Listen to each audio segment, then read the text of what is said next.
आज की इस ऑडियो रिकॉर्डिंग में मैं आपको नेशनल फूड सिक्योरिटी एक्ट के बारे में बताऊंगा। इसमें से कैसे कंपटीशन में एग्जाम मतलब क्वेश्चन आते हैं और कौन कौन से कंपटीशन में आता है। मुझे लग रहा है सारे कंपटीशन जितने भी स्टेट के हों चाहे सेंटर के हों, सब में एक दो क्वेश्चन पूछ लिया जाता है।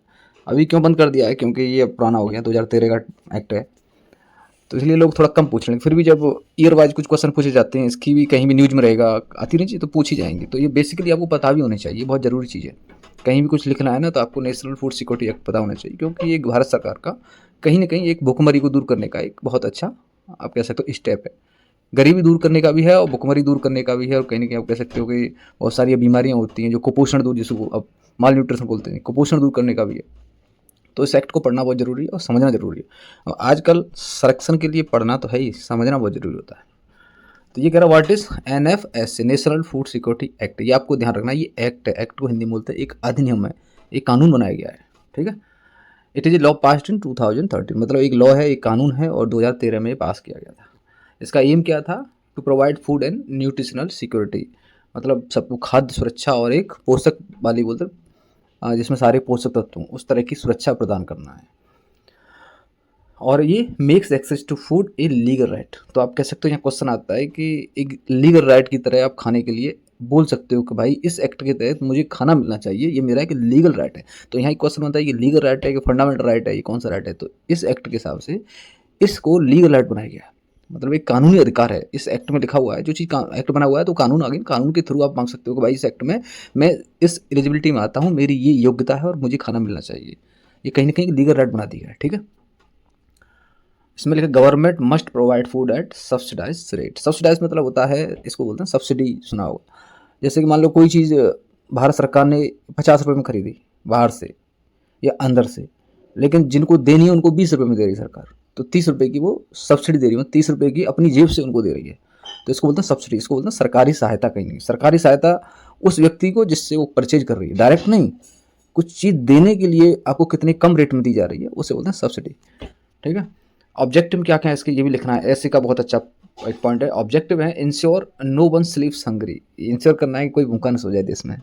फिर भी देश में बहुत भूखे सोते हैं, ये बहुत बड़ा देश है, 150 करोड़ पॉपुलेशन है इसकी। बहुत लोग हैं जो ऐसे ही पड़े रहते हैं, देखा हुआ है। देश देखना है, कहीं देश की समस्या देखनी हो, रेलवे स्टेशन पे जाओ, वहाँ पता चलता है कि लोग कैसे पड़े रहते हैं। इम्प्रूव क्या करना है? न्यूट्रिशन लेवल, पोषण का लेवल इम्प्रूव करना है, मतलब बढ़ाना है। कहीं ना कहीं बहुत सारी बीमारियां होती हैं जो अच्छे खाने न खाने से हो जाती हैं। अच्छा खाना खाओगे जिसमें सारे पोषक तत्व हों, न्यूट्रिएंट हों, तो कहीं ना कहीं मुझे लगता है कि आपको कोई प्रॉब्लम नहीं होगी, बहुत सारी बीमारी शरीर में नहीं लगती हैं। Improve affordable food games. Affordable मतलब होता है जिसको झेल सकें, अफोर्ड कर सकें, मतलब कहीं ना कहीं यार ये ज़्यादा महंगा नहीं है, कोई चीज़ 50 रुपये की मिल रही है तो खरीदना है, कोई 1,000 की मिलेगी वही तो कहाँ खरीद पाएंगे, अफोर्ड नहीं कर पाएंगे। तो अफोर्डेबल फूड मिलना चाहिए भाई, जिसको वो लोग खरीद लें जिसको उसकी ज़रूरत है।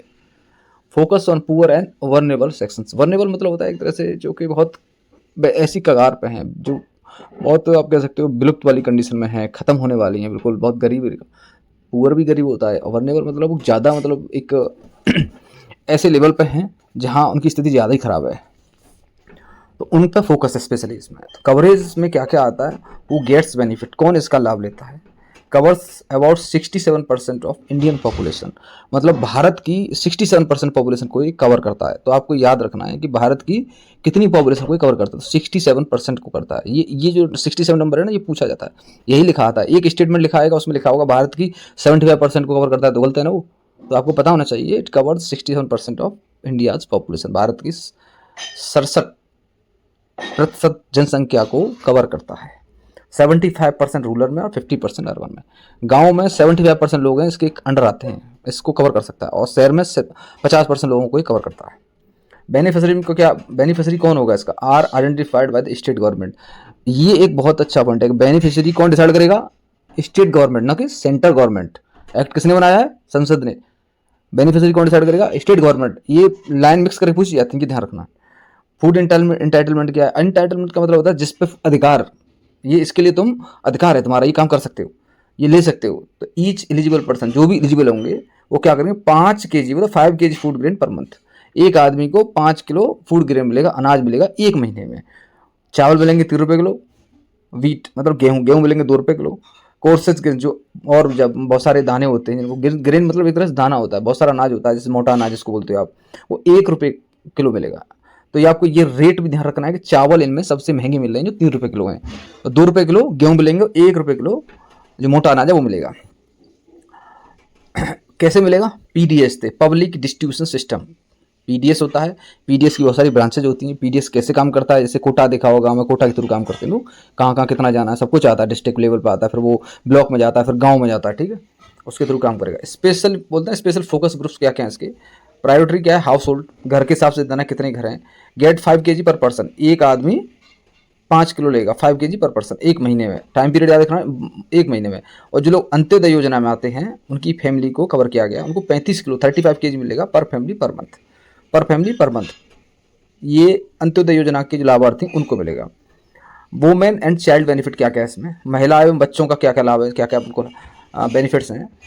प्रेग्नेंट जो वुमेन है और लैक्टेटिंग मदर्स, प्रेग्नेंट मतलब जिनके पेट में बच्चा है, और लैक्टेटिंग मतलब जो दूध पिलाती हैं बच्चे को, उनके लिए फ्री खाना है, खाना फ्री है। और 6,000 रुपये 6,000 मटर्निटी बेनिफिट है।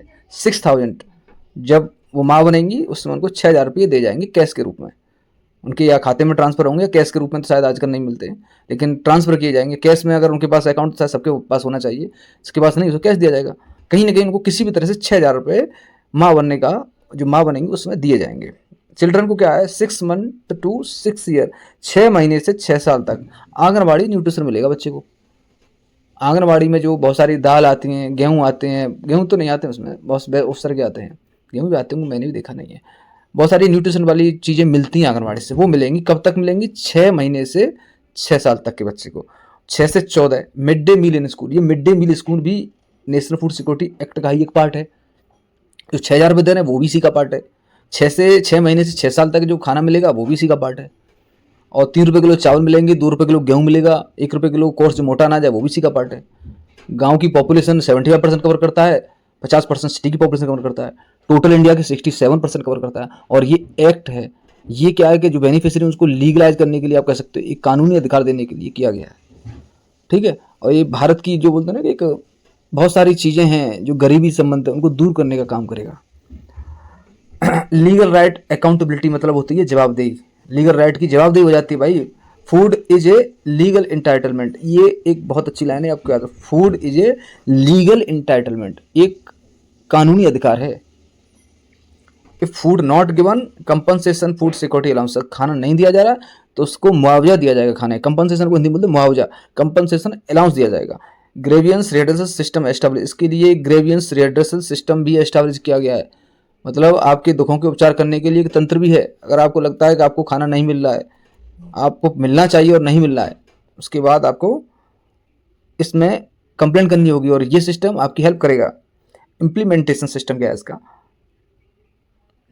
TPDS, targeted public distribution system. Target बना के भाई हमें इस क्षेत्र में अब इतना देना है, इस क्षेत्र को इस समय देना है, टारगेट सेट कर करके उसका एक डिस्ट्रीब्यूशन सिस्टम काम करता है। एक तो है पब्लिक पीडीएस, फिर उसके बाद टारगेट करके टीपीडीएस आ गया।